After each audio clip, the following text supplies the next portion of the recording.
After reading your comments and scouring the internet, here are the 43 most insane glitches in Destiny history. There's stuff like infinite orbs of light, infinite engrams raining from the sky, and yes, I saw the 100 replies about the most broken weapon ever, Telesto. Some of these glitches are still in the game today, and some of them are rather useful, but we're also going to go back in time to relive some of the most iconic Destiny glitches ever. Let's get started with this absolute insanity from the Destiny 2 beta where you could fly at mind-blowing speeds. There was a way to make the jump ability way stronger than intended, and you could just zoom. In the Red War campaign, you could even make it up to the height of the flying ships with just a single jump and then proceed to get an amazing view by landing on the top of this tower. There used to be a way for Behemoth Titans to create a clone of themselves and then go invisible. And I'm not talking usual invisibility, I mean like totally invisible. If they did a combo of jumping, meleeing, swapping weapons, and using a sword at the same time, they would just appear to infinitely glide off into the distance.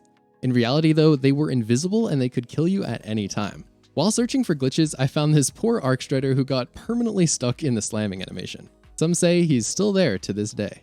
If you complete the Flora's Lava challenge in the tower, you can jump up here near Hawthorne and then just exit the map and explore these hidden areas in the tower. In the hangar, you can also kind of scale up this wall and then get this awesome view from the rafters. Way back in the day, you could defeat the raid boss Crota by simply instructing your fireteam leader to unplug their Ethernet cable from the back of their console. This is easily one of the most broken Destiny glitches of all time because it would make Crota remain in his vulnerable damage phase indefinitely until he was defeated. On the Midtown PvP map, you can Shiver Strike or blink into this apartment and seriously nobody will expect you to be here. This is just such a powerful spot.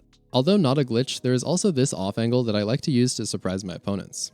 Hunter cloaks frequently start glitching all over the place, and I'm guessing you've seen one of these out in the wild. This Guardian managed to get a total of 87 kills in a PvP match after his Blade Dancer super glitched out and instantly ended the match because he was getting so many kills. I really have no idea how this one could be replicated, but it's definitely one of the most insane PvP glitches ever. One of the most fondly remembered glitches was the Menagerie chest farm. Players were able to run past the chest into a different loading zone in order to refill the chest with loot and get their rewards over and over. Bungie eventually patched this one, but it was easily one of the best loot farms in the history of the franchise. Sometimes enemy ships will completely bug out and fly through walls, or in this case, directly into the ground. When you load into a Crucible game after it has started, there is a very rare glitch where it will occasionally make you completely invisible and unable to hit people with your weapons. However, it still allows you to use your melee abilities such as throwing knives. These Guardians were probably very surprised when throwing knives just started materializing out of thin air and wiping their whole team. Way back in the Destiny 1 alpha, you could remain in the seated emote position and still move around and fire your weapons. There's nothing quite like blasting aliens in the face while sliding around on your butt.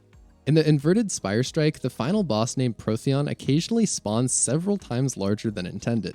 It's definitely a funny surprise when he just shows up and towers way above you. I haven't seen this one happen in a while, but there used to be a PvP glitch where you would spawn literally on top of an opponent in the exact same spawn location. The rare 1000 Voices exotic fusion rifle from the Last Wish raid had an insane audio bug where it would just start screaming, but don't worry, I've lowered the volume to an acceptable level.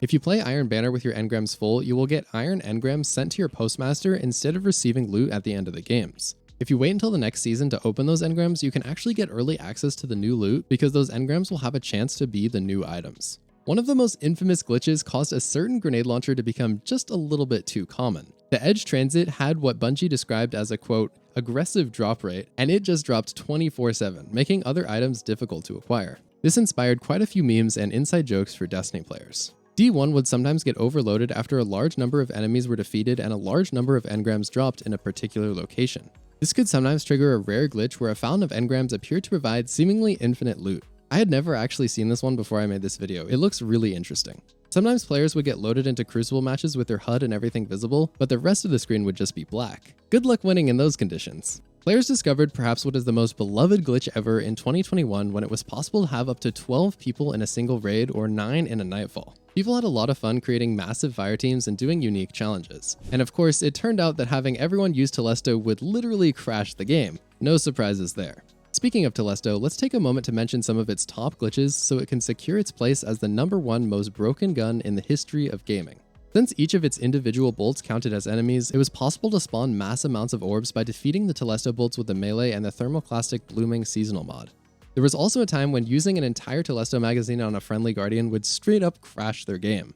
Lastly, you could rapidly progress the blind well because progress was based on defeating enemies, and Telesto projectiles counted as enemies. When completing the original Fellwinter's Lie quest, it was very easy to get past the death barrier and climb straight up the mountain until you reach the Fellwinter's Peak. This is easily one of the coolest views in all of Destiny, and I kinda wish we could freely explore the Iron Temple. The Riven Cheese is well known at this point, but I just have to mention how ridiculous it is that the glitch effectively skips the majority of a final raid boss encounter.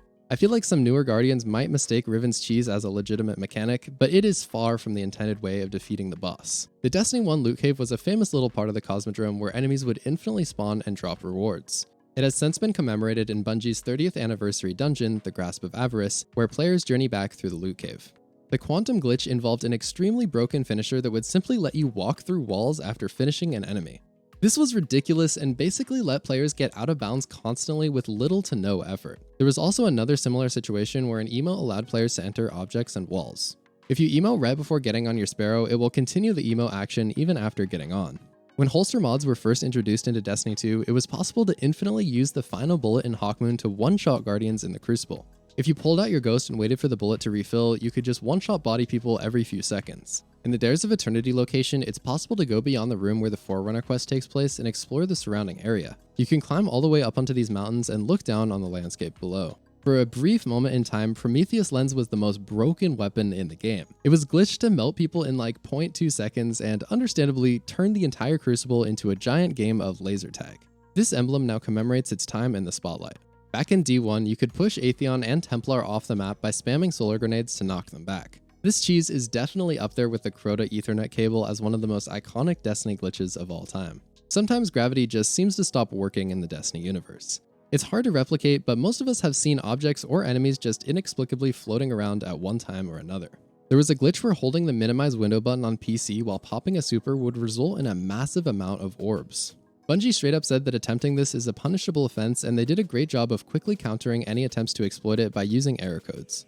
In D1, you could throw hammers much faster than intended by spamming all of the bumper and trigger buttons simultaneously. This looked pretty funny and allowed Hammer Titans to dish out some serious fiery destruction.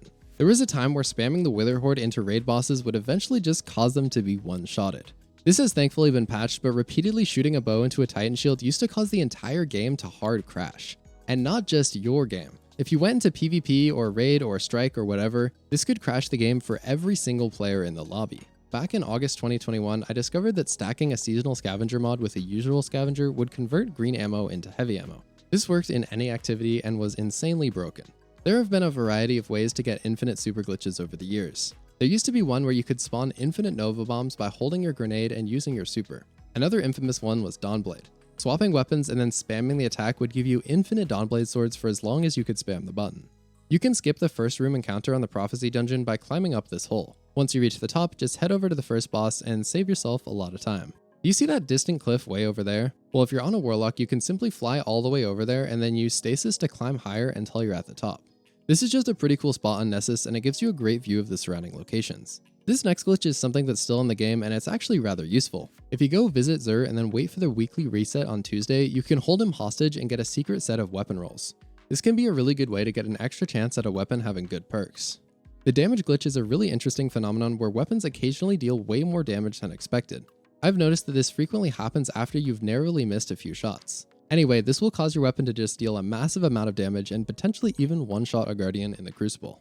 This final trick allows you to see a ship that is sometimes bugged and invisible. If you want to learn how to do that though, you'll need to watch this video of 50 super secret things you didn't know existed in Destiny 2. And don't forget to download Gemstone Legends using the QR code or description link to potentially win prizes. Goodbye.